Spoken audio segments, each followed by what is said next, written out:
कैसे हैं आप सब। आप सभी का आपके अपने YouTube channel sociology with Sangeeta के मॉर्निंग क्लास में स्वागत है, जिसमें कि हम लोग मॉर्निंग में सोशियोलॉजी से रिलेटेड टॉपिक को कवर करते हैं। आज का जो हमारा टॉपिक है वो है साक्षात्कार, जिसे आप सभी जानते हैं कि इसे इंग्लिश में इंटरव्यू बोला जाता है तथा ये आप बहुत बार अपने जीवन में फेस कर भी चुके होंगे। तो चलिए हमारे क्लास को स्टार्ट करते हैं। ये जो टॉपिक है ये एनसीईआरटी सिलेबस के बेस्ड है और ये आपका सोशियोलॉजी से रिलेटेड एग्ज़ाम के लिए बहुत ही ज़्यादा इम्पॉर्टेंट हो जाता है। आज के हमारे क्लास में हम लोग निम्नलिखित बिंदुओं को देखेंगे। पहला क्या है कि साक्षात्कार का अर्थ एवं परिभाषा, साक्षात्कार की विशेषताओं को देखेंगे, साथ ही साथ साक्षात्कार के प्रकार एवं महत्व या लाभ को देखेंगे। तो चलिए हमारा पहला जो पॉइंट है उसे स्टार्ट करते हैं। साक्षात्कार का अर्थ एवं परिभाषा। ऐसे तो बहुत सारे समाजशास्त्रियों ने भिन्न भिन्न समय में इसके लेकर अपनी परिभाषाएं दी हैं, लेकिन यहाँ पे मैं दो जो समाजशास्त्री हैं जिनकी कि साक्षात्कार के विषय में उन्होंने बताया वो बहुत ही ज़्यादा महत्वपूर्ण हो जाता है, उसको लेकर हम लोग देखते हैं। साक्षात्कार सामान्यतः दैनिक जीवन में प्रयोग होने वाला एक शब्द है जिसे क्या कहा जाता है, इंटरव्यू, जो कि एक विशेष परिस्थिति एवं परिवेश का बोध कराता है। साक्षात्कार भौतिक रूप से एक पारस्परिक प्रक्रिया है जिसके अंतर्गत साक्षात्कारकर्ता विषयों की प्रत्यक्ष उपस्थिति में वांछित जानकारी प्राप्त करता है। हम दूसरे के बारे में जब हमें जानकारी प्राप्त करना होता है तो हम साक्षात्कार के माध्यम से ही प्राप्त करते हैं और यह एक ऐसी प्रक्रिया है, एक व्यवस्थित ढंग की प्रक्रिया है जिसमें साक्षात्कारकर्ता एवं जो साक्षात्कृत है उनके मध्य एक विशिष्ट प्रकार का उद्देश्य की पूर्ति होता है, जिसके लिए वे आमने सामने प्रत्यक्ष रूप से रहकर वार्तालाप तथा उत्तर प्रत्युत्तर के माध्यम से इसे संपन्न करते हैं। तो इसके संदर्भ में जो बहुत ही प्रतिष्ठित समाजशास्त्री हैं पीवी यंग के अनुसार साक्षात्कार को एक व्यवस्थित प्रणाली माना जा सकता है जिसके द्वारा एक व्यक्ति दूसरे व्यक्ति के आंतरिक जीवन में थोड़ा बहुत कल्पनात्मक रूप से प्रवेश चाहता है।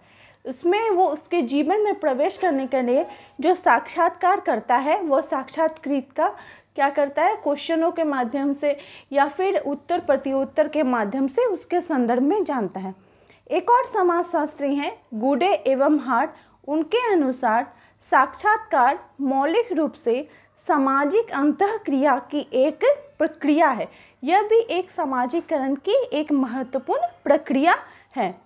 चलिए हमारे नेक्स्ट टॉपिक के तरफ हम लोग बढ़ते हैं कि साक्षात्कार की क्या विशेषताएं हैं, मेन कैरेक्टरिस्टिक्स ऑफ इंटरव्यू, क्यों हमारे लिए जो इंटरव्यू है वो महत्वपूर्ण हो जाता है। ऐसे जो साक्षात्कार की मुख्यतः बहुत सारी विशेषताएं हैं, लेकिन यहाँ पे हम लोग निम्नलिखित विशेषताओं के ऊपर चर्चा करते हैं। वे विशेषताएं कौन कौन सी हैं, चलिए देखते हैं। पहला यह कि यह भौतिक रूप से दो या अधिक व्यक्तियों का संपर्क होता है। इसमें दो व्यक्ति जब तक नहीं होंगे साक्षात्कार संपन्न नहीं हो सकता है। प्रश्न करने वाला व्यक्ति साक्षात्कारकर्ता होता है तथा उत्तर देने वाले व्यक्ति को साक्षात्कृत कहा जाता है। साक्षात्कार में दो पक्षों के बीच एक सामाजिक स्थिति उत्पन्न हो जाने से यह एक सामाजिक प्रक्रिया भी मानी जाती है। दोनों पक्षों पश्चिम में आमने सामने के पारस्परिक तथा प्राथमिक संबंधों के साथ जुड़े होते हैं। एक आपने काम सामने का संबंध बनता है। एक दूसरे व्यक्ति के प्रति आपस में विचारों का आदान प्रदान होता है। ये इस प्रकार यह क्या है, एक मनोवैज्ञानिक प्रक्रिया भी इसे हम मान सकते हैं। उनके मिलने तथा संबंध स्थापित करने का कोई विशेष प्रयोजन या उद्देश्य अवश्य होता है। किसी उद्देश्य की पूर्ति होते हुए दो जन आपस में तब मिलते हैं। साक्षात्कार प्राथमिक सामग्री एकत्रित करने का एक साधन भी माना जाता है क्योंकि इसमें प्रत्यक्ष रूप से व्यक्ति के संदर्भ में जाना जाता है। चलिए हमारे नेक्स्ट पॉइंट की तरफ हम लोग बढ़ते हैं, जो कि है साक्षात्कार के प्रकार यानी टाइप्स ऑफ इंटरव्यू। कितने प्रकार के जो साक्षात्कार हैं जो कि हमारे समाज में संपन्न होते हैं। विभिन्न विद्वानों ने साक्षात्कार को अनेक प्रकारों से विभाजित किया है। इनमें से जो कुछ प्रमुख प्रकार हैं उनका संक्षिप्त विवेचन मैं आपके सामने प्रस्तुत कर रही हूँ। जो एक बहुत ही समाजशास्त्री महत्वपूर्ण समाजशास्त्री थे ऑलपर्ट, उन्होंने बताया था कि जब हम किसी बारे में जानना चाहते हैं तो लोग क्या महसूस करते हैं, क्या अनुभव करते हैं और उनके स्मरण रखने की कौन कौन सी बातें हैं, क्या क्या सा उद्देश्य, इसी की पूर्ति के लिए क्या किया जाता है, साक्षात्कार को संपन्न किया जाता है।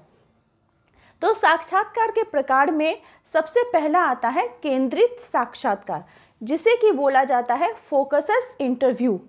यह एक विशेष प्रकार की प्रणाली है। इस प्रणाली का मर्टन तथा उनके जो सहयोगी थे उन्होंने प्रयोग किया था। उन्होंने बताया कि केंद्रित साक्षात्कार दूसरे प्रकार के साक्षात्कार से भिन्न है। इस प्रणाली में जो साक्षात्कार करता होता है किसी एक विषय बातों को लिखते रहता है, वो महत्वपूर्ण बातों को लिखता है और उसका ही यह साक्षात्कार का यह महत्वपूर्ण कार्य होता है। जब कभी हम देखते हैं कि जब सूचनादाता विषय से बाहर बोल रहा है तो वो उस विषय पर फिर उसे केंद्रित होने के लिए बोलता है। सेकंड है हमारा अनिर्देशित या विस्तृत साक्षात्कार, यानी कि non directive and extensive interview. यह कुछ व्यक्ति अनिर्देशित साक्षात्कार भी इसे बोलते हैं या फिर असंचरित जो साक्षात्कार है वो भी बोला जाता है। लेकिन वास्तव में असंचरित जो साक्षात्कार है इसके अंतर्गत एक विशेष प्रविधि के अंतर्गत आता है। अनिर्देशित शब्द का अर्थ होता है मानसिक जो हमारी चिकित्सा है कि उस प्रणाली से संबंधित, जिसमें किसी व्यक्ति चिकित्सक द्वारा रोगी का कोई निर्देश दिए बिना उसे अपने विचारों को स्वतंत्रतापूर्वक अभिव्यक्त करने के लिए प्रयोग करता है। इस दृष्टिकोण से हम कह सकते हैं कि अनिर्देशित साक्षात्कार के अंतर्गत अध्ययनकर्ता एक विशेष विषय पर उत्तरदाता से प्रश्न तो पूछता है, लेकिन वह किसी भी रूप में उसके द्वारा दिए गए उत्तर को प्रभावित करने का प्रयत्न नहीं करता है।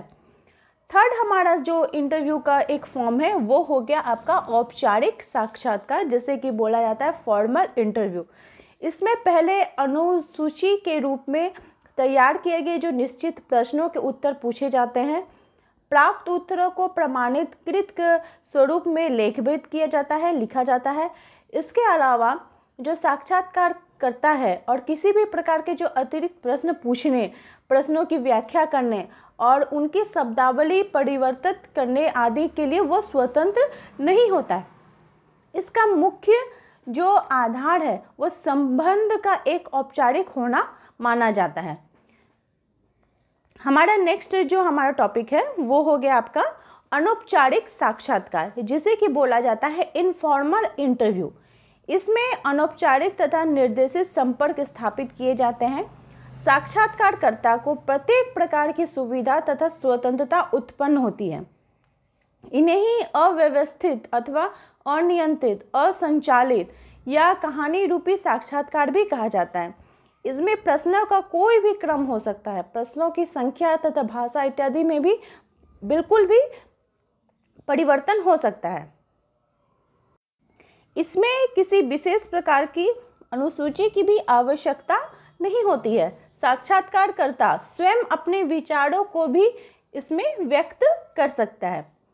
उसके बाद नेक्स्ट हमारा जो साक्षात्कार का प्रकार है वो हो गया पुनरावृत्ति साक्षात्कार, जिसे कि बोला जाता है रिपीटेटिव इंटरव्यू।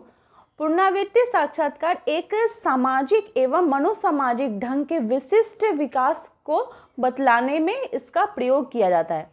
यह सामाजिक एवं वैज्ञानिक भाव, उन्नतिशील क्रियाएं या धारणाओं से प्रभावित होता है, जो कि दिए हुए व्यवहार प्रतिमान को क्या करता है, निर्धारित करता है। नेक्स्ट है हमारा आकस्मिक साक्षात्कार। इस प्रकार के साक्षात्कार में अध्ययनकर्ता को एक ऐसे व्यक्तियों के विषय में कोई पूर्व जानकारी नहीं होती जिनका साक्षात्कार किया जाता है। अध्ययनकर्ता किसी भी समय और किसी भी स्थान पर यदि किसी व्यक्ति का साक्षात्कार करना चाहता है, सूचनाओं को संग्रहण करना चाहता है, के लिए उपयोगी समझता है, तो ऐसा करने के लिए उसे पूरी स्वतंत्रता होती है। हमारा 7वां नंबर है व्यक्तिगत साक्षात्कार, जिसे कि पर्सनल इंटरव्यू भी बोला जाता है। व्यक्तिगत साक्षात्कार में एक समय से एक ही व्यक्ति से साक्षात्कार करना होता है। साक्षात्कारकर्ता एवं सूचनादाता दोनों ही प्रश्न तथा उत्तर देने में लगे रहते हैं। प्रत्येक प्रश्न एवं उत्तर अगले प्रश्न के लिए प्रेरणा देता है। एक बात कहने पर सूचनादाता आगे की बात और कहने के लिए प्रेरित होता है। इस प्रकार का जो साक्षात्कार में प्रत्येक व्यक्ति से सूचना लेने में अलग अलग समय लगता है।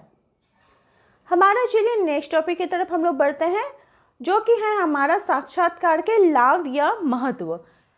इसके अनुसार जो हम साक्षात्कार के अंतर्गत जो हम लोग प्राथमिक तथ्य का संकलन करते हैं किसी भी साक्षात्कार किसी भी प्रविधि के अनुसार, उसके अनुसार गुडेन एवं हर्ट जो महोदय हैं उनके लिखा है कि गुणात्मक साक्षात्कार की आवश्यकता की पूर्व जो मूल्यांकन के कारण समकालीन अनुसंधान में साक्षात्कार का महत्व पहले से भी और अधिक हो गया है। इसके लिए उन्होंने निम्नलिखित रूप से इसे स्पष्ट किया है कि क्यों साक्षात्कार है जो वह हमारे लिए इतना महत्वपूर्ण हो जाता है। इसके अंतर्गत उन्होंने सबसे जो पहला पॉइंट बताया है वो है मनोसामाजिक अध्ययन संभव। इसके अंतर्गत व्यक्ति संपर्क स्थापित होने से दोनों ही प्रकार की मानसिक दशाएं, उसकी अंतर्भावनाएं, उसकी धारणाएं सामने आती हैं। सूचना के सही या संदेहास्पद होने पर सूचनादाता के द्वारा प्रकट भावों एवं मुद्राओं आदि की अनुमान लगाया जा सकता है। साक्षात्कार विधि में जो वैज्ञानिक आधार है उसका हम प्रयोग कर सकते हैं। सेकंड है अंतःप्रेरणा की सुविधा। साक्षात्कार में परस्पर मिलने वाले दो व्यक्ति कौन कौन से वे हो गए? साक्षात्कारकर्ता एवं साक्षात्कारदाता। किसी विशेष व्यक्ति के लिए आमने सामने होने के परिणाम स्वरूप एक दूसरे को प्रेरित एवं प्रोत्साहित भी करते हैं, एक दूसरे से प्रभावित भी होते हैं। इससे सूचनादाता का किसी गोपनीय सूचना बताने में संकोच थोड़ा कम हो जाता है। थर्ड है कि सभी स्तर के लोगों से सूचना प्राप्ति। साक्षात्कार द्वारा प्रत्येक स्तर के लोगों से सूचना प्राप्त करना संभव होता है। प्रत्येक शैक्षणिक एवं सांस्कृतिक स्तर के लोगों से भी संवाद अथवा वार्तालाप द्वारा उनके उत्तर प्राप्त किए जा सकते हैं। इतना ही नहीं, प्रश्नों की जो उनकी बुद्धि का स्तर है उसको भी अच्छी प्रकार से आंका जाता है तथा प्रश्नावली को सरल तथा जो कठिन वो बनाया जा सकता है। फोर्थ है कि अमूर्त घटनाओं का अध्ययन संभव। साक्षात्कार एक ऐसी पद्धति है जिसके द्वारा धारणाओं का भी अध्ययन संभव है। यही अमूर्त घटनाएं हमारी क्रियाओं का संचालन एवं निर्धारण करती है। फिफ्थ हमारा पॉइंट है कि पिछली घटनाओं का अध्ययन। इस पद्धति के द्वारा सूचनादाता के भूतकालीन जीवन से भी घटित हुई घटनाओं का भी वास्तविक परिचय मिल सकता है, जिनको फिर से दोहराना अध्ययनकर्ता के समक्ष होना आवश्यक नहीं है। इसकी यथार्थ जानकारी के लिए मौलिक अधिकार, व्यक्तिगत अनुभव का भी हम लोग प्रयोग कर सकते हैं।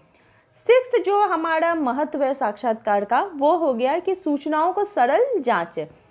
साक्षात्कारकर्ता को स्वयं तुरंत ही संदेहास्पद अथवा अस्पष्ट तथ्यों का सूचनादाताओं से स्पष्टीकरण लेना भी संभव होता है। वो तुरंत इसकी जांच भी कर लेते हैं, सरल जांच इनके द्वारा संभव हो जाता है। तो आई होप आपको साक्षात्कार का बारे में बहुत अच्छे प्रकार से समझ में आ गए होंगे कि इसकी परिभाषाएं क्या है, इसकी विशेषताएं क्या है, इसके महत्व क्या है हमारे दैनिक जीवन में। ये क्लास आपके आने वाले एग्जाम के लिए बहुत ही ज़्यादा इंपॉर्टेंट है। अगर आपको ये क्लास अच्छी लगी तो प्लीज़ आप अपने दोस्तों से ज़्यादा शेयर करें तथा मेरे चैनल पर नए हो तो प्लीज़ सब्सक्राइब करें। मेरे चैनल के साथ बने रहने के लिए आप सभी का थैंक यू।